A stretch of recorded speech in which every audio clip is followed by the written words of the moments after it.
দুর্নীতির আখড়া পশ্চিমাঞ্চল রেলওয়ে পরিচ্ছন্নতা উপকরণ কিনতে বছরে বিল ২১ লাখ টাকা, অস্তিত্বহীন ঠিকাদার আর বিপুল অর্থ লোপাটের প্রমাণ অডিটে। একটা রেট বললাম না, 50,000 উপরে তো যাবে না। 650 টাকা টোনার 5,000, 6,000, 7,000, 8,000 আছে। 6,000 টাকা দিয়ে কিনে হয়েছে, এটা মার্কেট প্রাইস 800 টাকা। আপনার কেমন লাগবে তখন? তখন এই যে আপনার পাশের প্রিন্টারটাই। জি জি জি। সমুদ্রে আবর্জনা ফেলতে কক্সবাজারের সৈকতে রাতারাতি খাল কেটেছে দুটি বাণিজ্যিক প্রতিষ্ঠান। ঘটনা জানাজানির পর নড়ে চড়ে বসেছে স্থানীয় প্রশাসন। বাঁচতে চায় খুলনার রোগাক্রান্ত দুই বোন সুমাইয়া ও মুস্কান। চিকিৎসার জন্য প্রয়োজন বিপুল অর্থের, বিত্তবানদের দিকে তাকিয়ে অসহায় বাবা মা। ৩ বছর আমার দুই মেয়ের ট্রিটমেন্ট করছি ঢাকায়, খুলনায়। অন্যদের সহযোগিতায় নিয়ে প্রায় 25 লক্ষর অধিক টাকা আমি ব্যয় করছি। এখন আমি নিঃস্ব।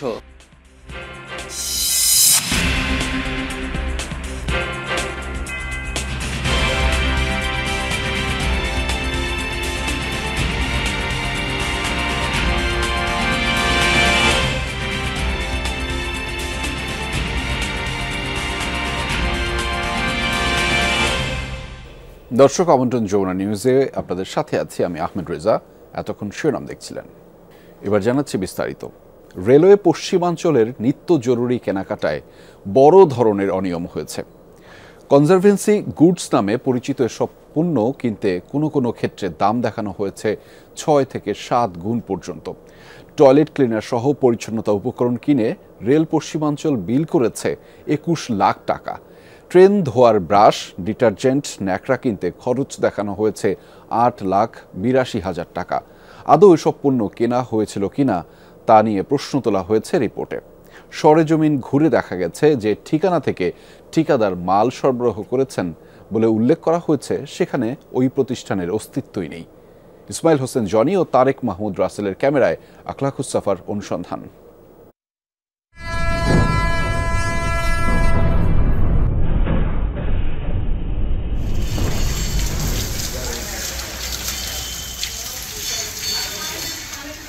রাজশাহী রেলওয়ে স্টেশনে চলছে ট্রেন ধোয়ার কাজ। শুনতে অবাক লাগবে, এই ডিটারজেন্ট, ব্রাশ আর ন্যাকড়া 4,82,000 টাকায় কিনেছে রেল। আলাদা একটি টেন্ডারে কনজারভেন্সি গুডস নামে কেনা হয় টয়লেট ক্লিনার, মপসহ 6টি আইটেম।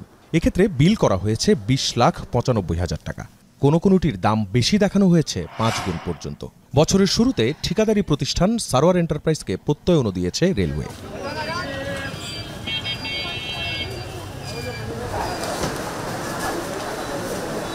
ঠিকানা ধরে রাজশাহীর আরডিএ মার্কেটের ওই 50 নম্বর দোকানের খোঁজে টিম যমুনা। ঠিকানায় এসে দেখা যাচ্ছে এটি একটি মশলার দোকান এবং বেশ 4-5 বছর ধরেই এখানে মশলা বিক্রি। এটা কি পাইকারি? এটা তো 20 বছর থেকে গুডাউন করে আছে। এই লোক তো নাই, এই লোক তো মুরব্বী মারা গেছে বহুদিন আগে, উনি তো ভাড়া নিছে। এটা তো ওনার গুডাউন। এই দোকানের ঠিকানা দিয়ে তো রেলের মাল সাপ্লাই হয়েছে। বলতে চাচ্ছি না যে আমি এখন যদি অডিট এসে আপনার কাছে খবর নেয়, আমি বলতে পারবো না। আমি তো দোকান ভাড়া নিয়েছি, আর এই ধরনের মাল দোকান বিক্রি হয় না কোনোদিন। আমরা মশলা ব্যবসা আজীবন মশলা খেয়েছি। অস্তিত্ব খুঁজে না পাওয়া আরেক ঠিকাদারি প্রতিষ্ঠান আবিদ ট্রেডার্স। প্রত্যয়ন অনুযায়ী রেলকে স্টিল রেক সরবরাহ করেছিল তারা। যেখান থেকে বানানো হয় সেই মার্কেটেই যাচাই করতে চাই আমরা।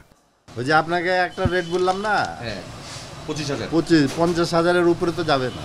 তো টাকা কীভাবে হবে? এই যে এরকম এটা 4 মিলি আর একটা আছে 5 মিলি অ্যাঙ্গেল, তাও তো আপনার 35। এই যে আবিদ ট্রেডার্স আপনাদের এই মার্কেটের ঠিকানা দিয়ে এই কাজ করে রেলের থেকে এই টাকাগুলো উঠে নিচ্ছে। আবেদ ট্রেডার্সকে তো চিন্তা করলাম না, এই মার্কেটে আবেদ ট্রেডার্স কে আছে? আবিদ ট্রেডার্সও নাই এই মার্কেটে, তাহলে কারা করলো এই কাজ? এই টোনারের বাজার মূল্য আপনি আমি কিনতে গেলে 600 থেকে 800 টাকা ম্যাক্সিমাম, আর সেখানে এক একটি টোনার বাংলাদেশ রেলওয়ের কিনতে লাগে 5,190 টাকা। এ কি করে সম্ভব? এর মধ্যে আছে ভ্যাট, ট্যাক্স আর ঠিকাদারের কমিশন। অনলাইনে যাচাই করেও দেখা যায় দাম বেশি দেখানো হয়েছে কয়েক গুণ। 600 টাকা জিনিস নিয়ে যাচ্ছে, 450 টাকা, 550 টাকা আমরা দিচ্ছি। তারপরে ওদের যেটা সেটা ওরা আর ওদের ইয়াতে জানে, কারণ আমরা জানি যে 650 টাকা টোনার 5,000, 6,000, 7,000, 8,000 আছে। পশ্চিমাঞ্চল রেলের মহাব্যবস্থাপকের রুমেও আছে এমনই একটি প্রিন্টার। ৬,০০০ টাকা দিয়ে কিনে হয়েছে, এটা মার্কেট প্রাইস ৮০০ টাকা। আপনার কেমন লাগবে তখন? তখন তো এই যে আপনার পাশের প্রিন্টারটাই, জি জি জি, এটাই হয়েছে রেলে 500 টাকা জিনিস হয়তো ট্যাগ ভ্যাট ইয়াতে দিয়ে ম্যাক্সিমাম কত 800 টাকা তো 900 টাকা হতে পারে ম্যাক্সিমাম। হ্যাঁ, it does not mean it will go to up to 5000। GM এর রুমেই ছিলেন সরঞ্জাম নিয়ন্ত্রক রাশেদ ইবনে আকবর। তিনি উল্টো সাফাই গাইলেন ঠিকাদারদের। যেটা অরিজিনাল আপনি ইসের সার্চ দিয়ে দেখেন ওই 5000 টাকাই দাম। কথাটা বুঝছেন? এখন তো অনেকে বলবে, কিন্তু এখন অনেকে বলবে যে আমি অনেক কম দামে করি, তখন তারা করে নিচ্ছে। বেশি দামে পরিচ্ছন্নতা উপকরণ আর স্টিল রেক সরবরাহ করা দুই ঠিকাদারি প্রতিষ্ঠান SM এন্টারপ্রাইজ ও আবিদ ট্রেডার্সের মালিক আবার একই ব্যক্তি, নাম পলাশ। পলাশ ভদ্রলোককে চিনেন আপনি? চিনি। সে কত বছর ধরে কাজ করে? অনেক বছর, 6-7 বছর আছেই। একই ব্যক্তি, সে দুই জায়গায় দুই ঠিকানা দিয়েছে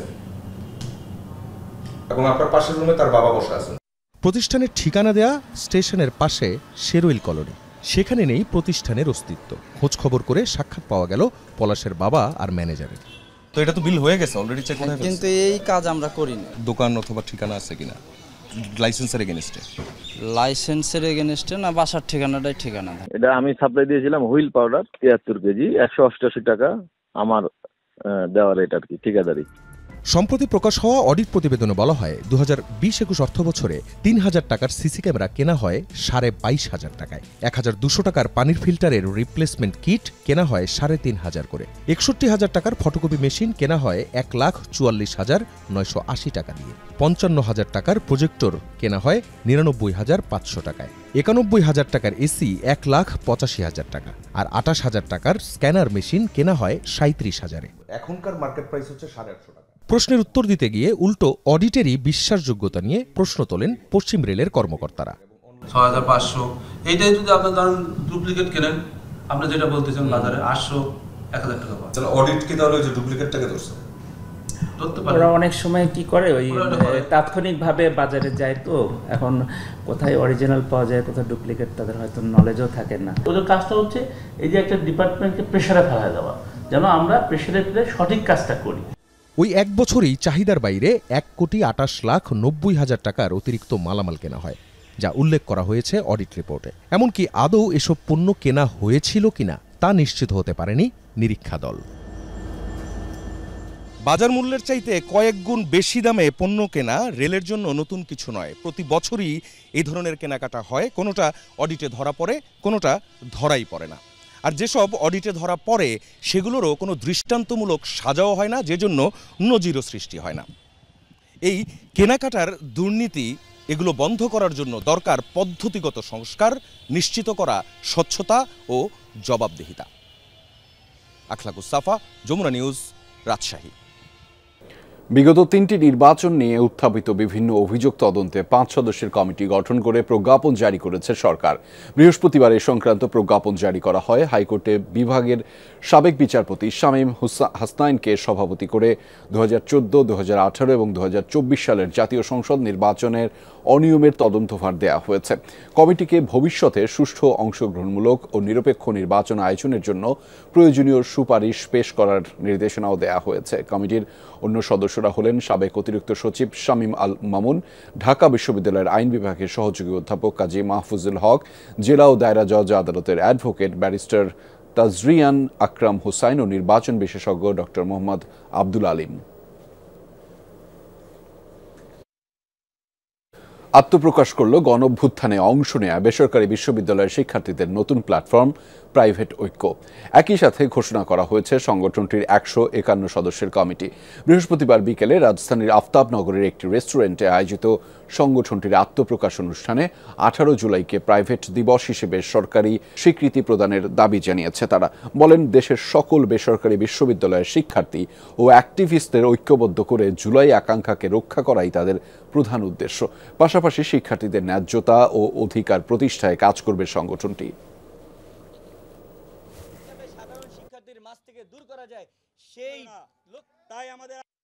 আমরা ঐক্যবদ্ধভাবে কাজ করব যাতে বেসরকারি বিশ্ববিদ্যালয়ের শিক্ষার্থীদের কণ্ঠস্বর সর্বত্র শোনা যায়। আমরা এই অন্তর্বর্তীকালীন সরকারকে স্পষ্ট করে বলতে চাই, বেসরকারি বিশ্ববিদ্যালয়ের সাধারণ শিক্ষার্থীরা যারা এখনো আহত, তাদের সুচিকিৎসা দিন, অন্যথায় আমরা দুর্বার আন্দোলন গড়ে তুলব ইনশাআল্লাহ। এখন যদি আবার মুক্তিযুদ্ধ চেতনার মতো আবার জুলাই আগস্টের চেতনা নিয়ে আবার কোনো একটা দল ব্যবসা শুরু করে, তাহলে এটা কিন্তু আমরা হইতে দিব না। সাভারের জিরাবোতে 15তম সোশ্যাল বিজনেস ডেতে কথা বলছেন প্রধান উপদেষ্টা ডক্টর মোহাম্মদ ইউনূস। আমরা সরাসরি যুক্ত হচ্ছি সেই বক্তব্যে। Into the direction he thought it should be heading for, and raising the question in the minds of business leaders what business could be, what the power of business is all about. So even the remarks you made in the opening ceremony have succeeded in making the message loud and clear for all of us who are here. And we always kind of felt when we came to Social Business Day, it's a gathering of family members. So we're here as family members, not outsiders. All you have so many stories to tell. And I was guessing 80%, maybe 85% of the audience here are regular participant of the Social Business Day. So it's nothing new. We gathered together not for making speeches, it's to inspire ourselves. We always defined our Social Business Day as an occasion for recharging our batteries. Somehow when we go get things done on something, we feel that maybe we are losing our energy, we need some excitement. So this is the occasion that brings us excitement back to us. By seeing each other, by hugging each other, and looking at each other. We don't have to talk. By being together itself does the magic. And that magic pushes us to do things in a much more powerful way than we did before. Reach a lot more higher level than we reached before. So that's what the Social Business Day is all about. As a family gathering, it's more by hugging each other than talking to each other. We communicate. And that communication, in inspiring each other, has become more important than ever before. The context, we hope, that will change for better. The context seems like getting worse. So we need to draw more inspiration than we have ever had. While we're having this Social Business Day here this time, I felt very jealous. Because I was not in organizing this. I always did. That's what I did. Organizing the Social Business Day with the team, working day and night. It's a hard work. খুলনায় একজনকে গুলি করে হত্যা ও আরেকজনকে রক্তাক্ত মরদেহ উদ্ধার করেছে পুলিশ। বৃহস্পতিবার রাতে রূপসা উপজেলার পৃথক দুটি স্থানে এই ঘটনা হয়। পুলিশ জানিয়েছে আধিপত্য বিস্তার নিয়ে মাদক ব্যবসায়ী গ্রেনেড বাবুর ঘনিষ্ঠ সহযোগীদের সাথে সংঘর্ষে জড়ায় প্রতিপক্ষ। একে অপরকে লক্ষ্য করে গুলি ছুড়লে ঘটনাস্থলেই প্রাণ হারায় সাব্বির নামে একজন। গুলিবিদ্ধ হয় মিরাজ ও সাদ্দাম। এদের মধ্যে সাদ্দামের অবস্থা আশঙ্কাজনক হওয়ায় তাকে চিকিৎসার জন্য ঢাকায় আনা হয়েছে। এদিকে হরিণটানা এলাকা থেকে বাবুল দত্ত নামে একজনের রক্তাক্ত মরদেহ উদ্ধার করেছে পুলিশ। তাকে জবাই করে হত্যা করা হয়েছে।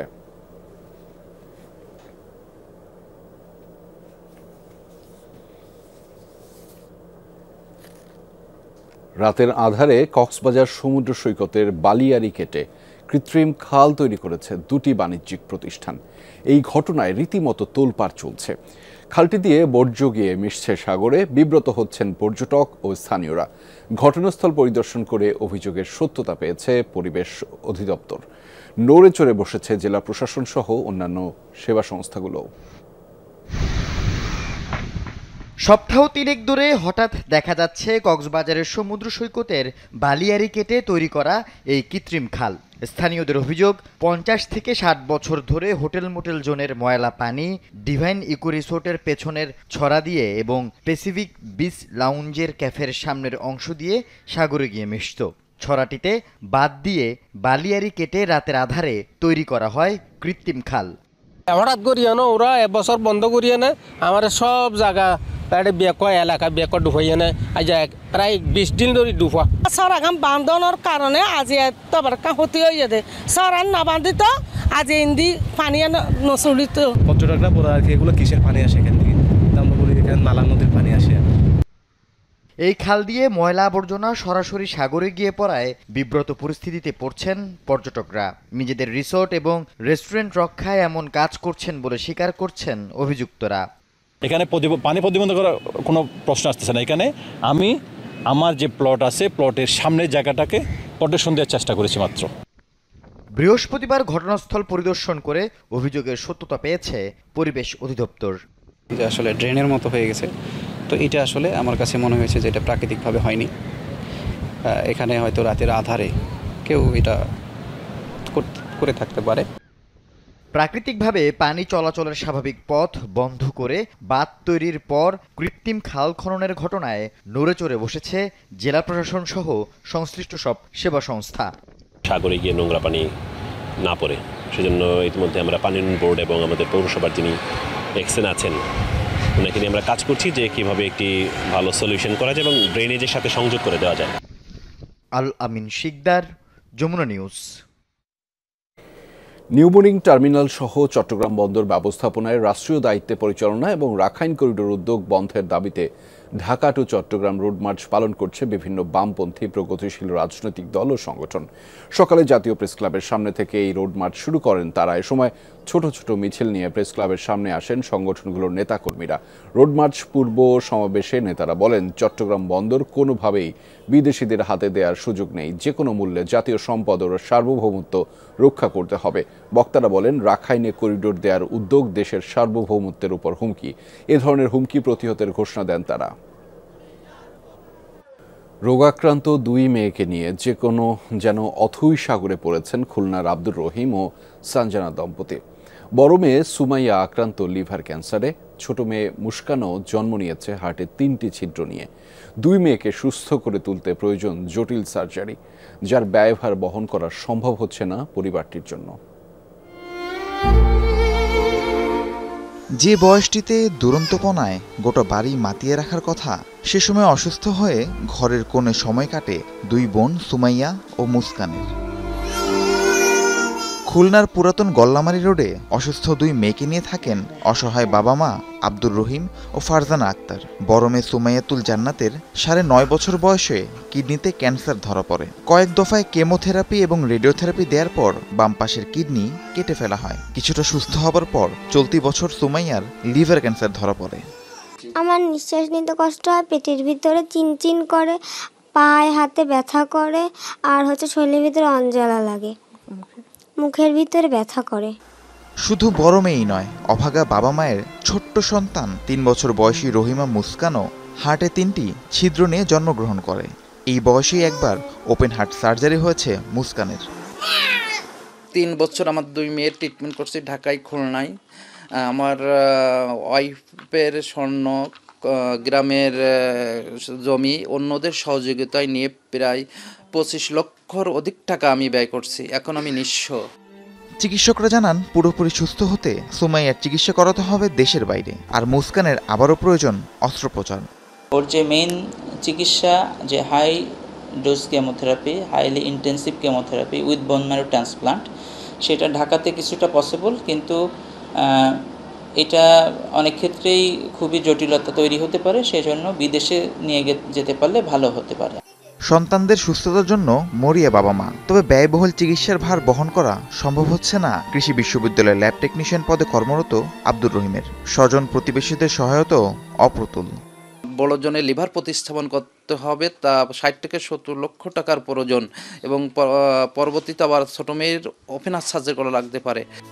আদরের 2 সন্তানকে বাঁচাতে সমাজের বিত্তবানদের এগিয়ে আসার আহ্বান বাবা মায়ের। রাহিম সারোয়ার, যমুনা নিউজ।